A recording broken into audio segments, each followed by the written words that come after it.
நமஸ்காரம். நான் இப்போ பருப்பு போலி செய்ய போகிறேன். மகாராஷ்டிரியன்ஸோட பூரன் போலி ரொம்ப ஃபேமஸ். அவள் அந்த மேல் மாவை மைதா மாவோட கோதுமை மாவு மிக்ஸ் பண்ணி செய்வா. நான் அந்த மாதிரி இப்போ செய்ய போகிறேன். ஃபர்ஸ்ட் பூர்ணத்துக்கு வேண்டிய பருப்பு ஊற வச்சுக்கிறேன். அரை கப் 125 ml கடலை பருப்பு எடுத்துட்டுருக்கேன். அதை 2 முறை வாஷ் பண்ணிட்டு புதுசாக தண்ணீர் சேர்க்கிறேன். 1 மணி நேரம் ஊறட்டும். அடுத்தது மேல் மாவு ரெடி பண்ணிக்கிறேன். கோதுமை மாவு அரை கப் கோபுரமா எடுத்துட்டுருக்கேன். 120 ml இது. அதே மாதிரி மைதாவும் கோபுரமா எடுத்துட்டு அரை கப் எடுத்துக்கிறேன். 1/4 டீஸ்பூன் உப்பு, 1/4 டீஸ்பூன் மஞ்சள் தூள், 2 டீஸ்பூன் எண்ணெய் எல்லாத்தையும் சேர்த்து மிக்ஸ் பண்ணிக்கிறேன். அரை கப் தண்ணீர் எடுத்து வச்சுருக்கேன். கொஞ்சம் கொஞ்சமா சேர்த்து கலந்து விட்டு பிசிறேன். ஒரேடியா சேர்க்க கூடாது. கோதுமை மாவு போட்டிருக்கிறதுனால பிசிய பிசிய தான் அந்த போலி ரொம்ப சாஃப்டா இருக்கும். கோதுமை மாவு போலி நல்லா பிசியணும். கோதுமை மாவு போலி ஆறினாவும் ரொம்ப சாஃப்டா இருக்கும். மைதா மாவு கொஞ்சம் தோல் மாதிரி வரும். அந்த டிஃபரன்ஸ் இருக்கும்.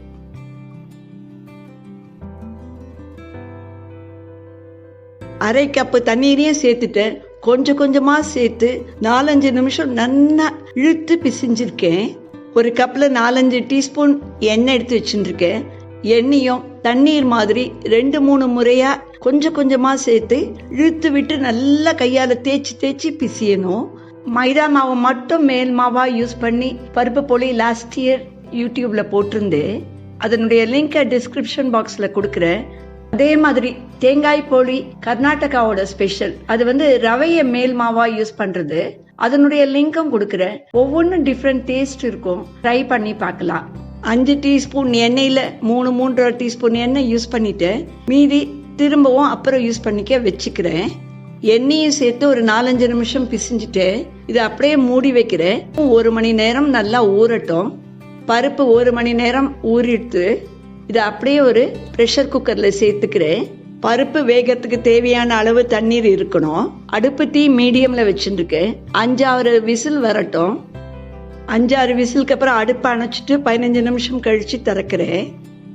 வெந்த பருப்பை அப்படியே வடிகட்டியில சேர்த்துக்கிறேன்.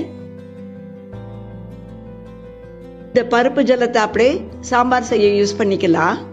வடிகட்டின பருப்பை மிக்சர் ஜார்ல சேர்த்துக்கிறேன். துருவிய வெல்லம் 3/4 கப் எடுத்துருக்கேன்.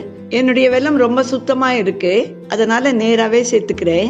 இன்கேஸ் உங்களுக்கு அந்த மாதிரி இல்லைன்னா கொஞ்சமா தண்ணீர் வச்சு கரைச்சிட்டு அதுக்கப்புறம் சேர்த்துக்கலாம்.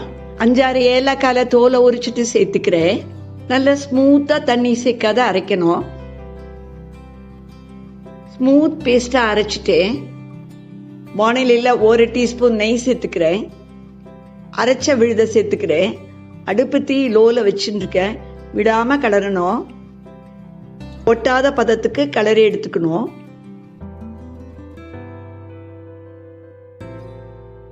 ஒரு 3-4 நிமிஷமா கிளறேன். கெட்டியா எடுத்து கையில ஒட்டல அடுப்பை அணைச்சுடுறேன். பூரணம் ரெடி ஆயிடுத்து. 10 நிமிஷம் ஆறட்டும். ஆறின பூரணத்திலேருந்து ஒரு பெரிய எலுமிச்சம் சைஸ்க்கு எடுத்துருக்கேன். நல்லா உருட்டி எடுத்துக்கிறேன். இந்த சைஸ்க்கு 8 பூரண உருண்டை ரெடி ஆயிடுத்து. மேல் மாவும் 1.5 மணி நேரமா ஊறுறது. மீதி வச்ச எண்ணெயை சேர்த்துட்டு இன்னும் 1 நிமிஷம் நல்லா கையால தேய்ச்சி பிசிஞ்சுக்கிறேன். இந்த மாதிரி பிசியும் போது ஒட்டினா கொஞ்சம் 2-3 டீஸ்பூன் கோதுமை மாவு சேர்த்துட்டு பிசிஞ்சுக்கலாம். எனக்கு ஒட்டலை, சாஃப்டா தான் இருக்கு. அப்படியே பிசிஞ்சு விட்டுக்கிறேன். மேல் மாவும் ரெடி ஆயிடுத்து. பூரண சைஸ் அளவுக்கு மேல் மாவும் எடுத்துக்கிறேன். நல்லா கையில உருட்டி எடுத்துட்டு கோதுமை மாவுல பரட்டிக்கிறேன். ஓரம் மெலிசாவும் நடு திக்காவும் ஒரு பூரி சைஸ்க்கு அதை கையாலேயே தட்டிக்கிறேன். நடுவுல பூரணத்தை வச்சுட்டேன். மேல் மாவு எல்லாத்தையும் சேர்த்து மேல கொண்டு வந்துட்டு சீல் பண்ணிட்டேன். இப்ப ரவுண்டா பால் ஆக்கி கையில பிளாட்டா தட்டிக்கிறேன். திரும்பவும் கோதுமை மாவுல பரட்டிக்கிறேன். நிதானமா இடணும். மெலிசா எல்லா பக்கமும் ஒரே சீரா இருக்கணும். உள்ள இருக்கிற பூரணம் வெளியில வரக்கூடாது.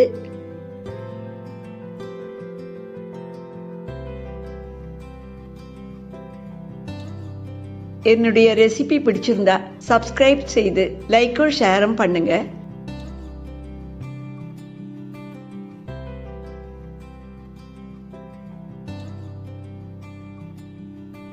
பெரிய சைஸ் மெலிசா இட்டுன்ட்டு அடுப்புல கல்ல போட்டிருக்கேன். நெய் தடவிக்கிறேன். இட்ட போலியே கல்லு மேல போட்டுக்கிறேன். ஒரு 2-3 நிமிஷம் நல்லா வேகட்டும். அடுப்பு தீ லோல இருக்கு. இந்த சமயத்துல திருப்பி விட்டுக்கிறேன்.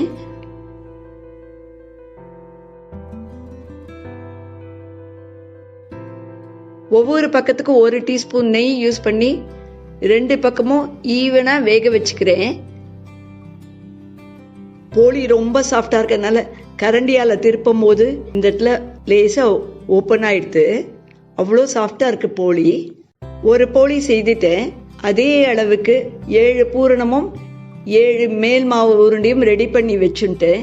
திரும்பவும் ஒன்று எப்படி இடணும்னு மட்டும் செய்து காமிக்கிறேன். மேல் மாவை சின்ன பூரி மாதிரி செய்துக்கணும்.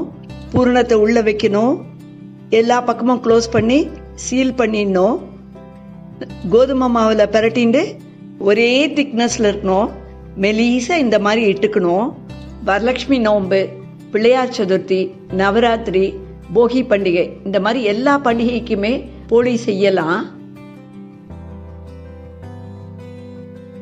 கோதுமை மாவு யூஸ் பண்ணி செய்யற பருப்பு போலி செய்து காமிச்சிருக்கேன். போலி ரொம்ப சாஃப்டா இருக்கு. ட்ரை பண்ணிட்டு உங்க கமெண்ட்ஸை ஷேர் பண்ணுங்க. Thanks a lot.